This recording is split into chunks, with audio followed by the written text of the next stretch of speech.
Alright, hello. I'm here to tell you about something that is happening across America. Everyone is realizing the benefits that this can bring us. The benefits that video games can help people.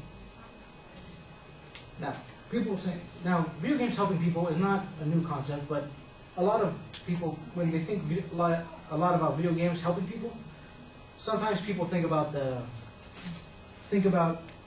stress relief, like the angry gaming nerds. Angry gaming nerds. Most of these people will shout at you on the internet. They will take out a bunch of anger and frustration on you. You will never know why they are doing such things. For all you know, though, they probably got dumped by their ex or something. They got dumped by their ex, and this is much better than stalking them or sitting there stuffing their face with food. That's a pretty picture that we all want to see. Playing video games is actually a lot better than a lot of things, because a lot better than other things you can do. And also video games have also been thought to be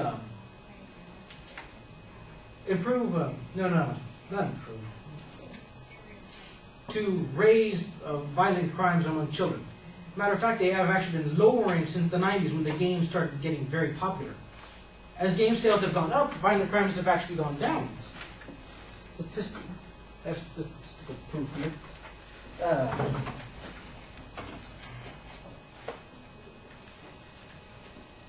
Right here we got information from Entertainment Software Association, Chasing the Dream Economist, from 2004, 2005, 2008. More data. Look, video game sales go up, crime rates are going down among delinquents. This is focused among children between the ages of 5 to 18. More, it's noticeably dropped. Right here is one of my favorites. Murder, forcible rape, robbery, aggravated assault. It's going down. Violent crimes are going down.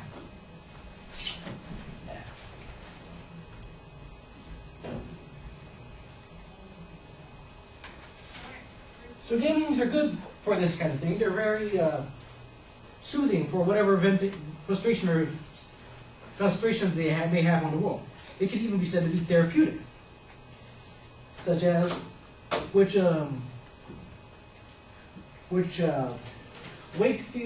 Med Raven Campus, pretty sure at the bottom, sorry, has found out. This is a medical campus that about 6 years ago had decided to open up a branch in their medical facilities dedicated completely to gaming as a form of therapy and relaxation for all their patients. Like this guy right here, James Mann, 70 years old. There's a woman behind him. There's not an extra pair of arms. He's 70 years old. He had a stroke. And while recovering from the stroke, he's sitting there playing baseball in front of the Wii. That's fine. Just one form of what they're doing over there to help people, using video games to help people actually benefit, recover their own abilities. Video games are also distracting them. When you put them in the hospital, they're also distracting from any other problems that they might have. Like, say some kid probably somehow dislocated the shoulder, or has a nice long gash and had to go to the hospital and get stitches, and they keep him there for a couple of days. He can sit there playing video games, pass the time. A guy named Dr. Griffins from some university in Georgia, I forgot the name of it,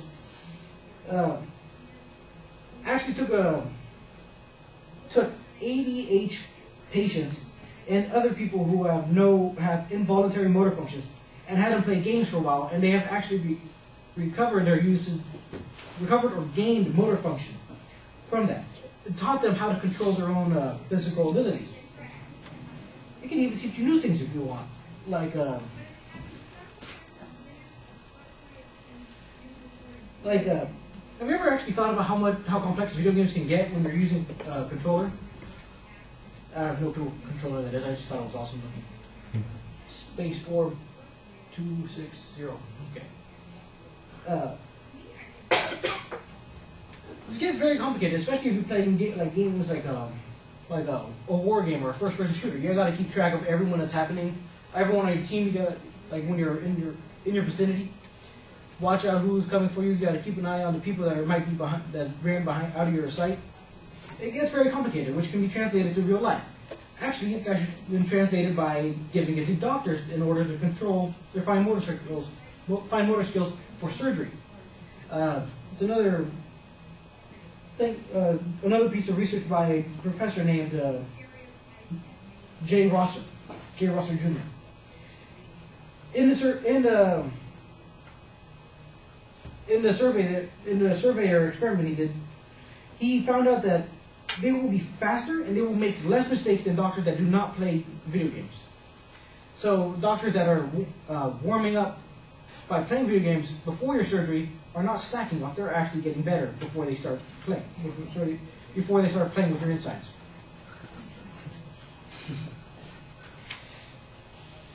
So yes, this helps you gain new skills. So games can help you learn new skills, or even teach you some new things. Does anyone remember any kind of video game that they played, like in their schools on their computers? Anyone? Come on, one hand. Yes. All right. Cool. We got 6 people out of 24. Okay. I remember getting hooked on that game when I was in 5th grade. I was 5th grade. I was playing a 3rd grader game. I got hooked on it. Teachers never let me beat it because they kept taking me away from it. Another really popular game that came out was, well, actually, first off about this is actually a very general education game where it goes through math and stuff. The next game is actually more specialized, where it focuses only on one aspect of history, Oregon Trail, focusing on the years of 1820 to 1850s, when people were moving from the East Coast to the West Coast on the Oregon Trail. I actually took a look at a couple games. It looked like a lot of fun. I'll probably get back into that after this. When I get home. So those are games for kids. For adults, though, we want something more engaging, something more rewarding. Something that Alelo made with a military contract, which would be Iraqi Arabic, which I thought was awesome. It's a military-funded ed game designed to help the soldiers who are going to Iraq learn Arabic. You can greet, like right here in this situation, you can greet the kid respectfully, casually. You can greet him as a child. If you do something wrong, you won't be able to tell immediately. But when I was reading it online, you could be chased out of the city if you screw up in the game, and you can't fight back or anything. You might be a soldier, but you can't. You have to keep peaceful. Your nation will abandon you. You will lose in death.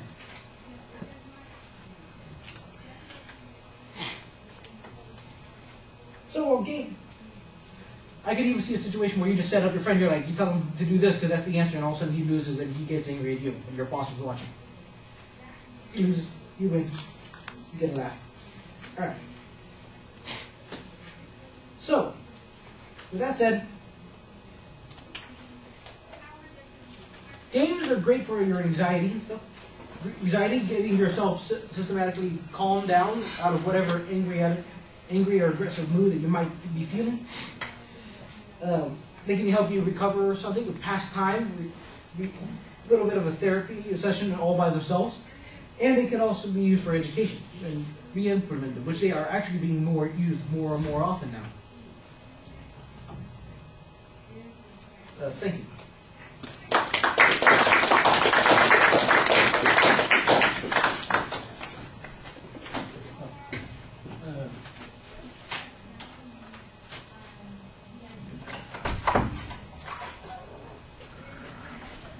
All right, Robert, what did you think?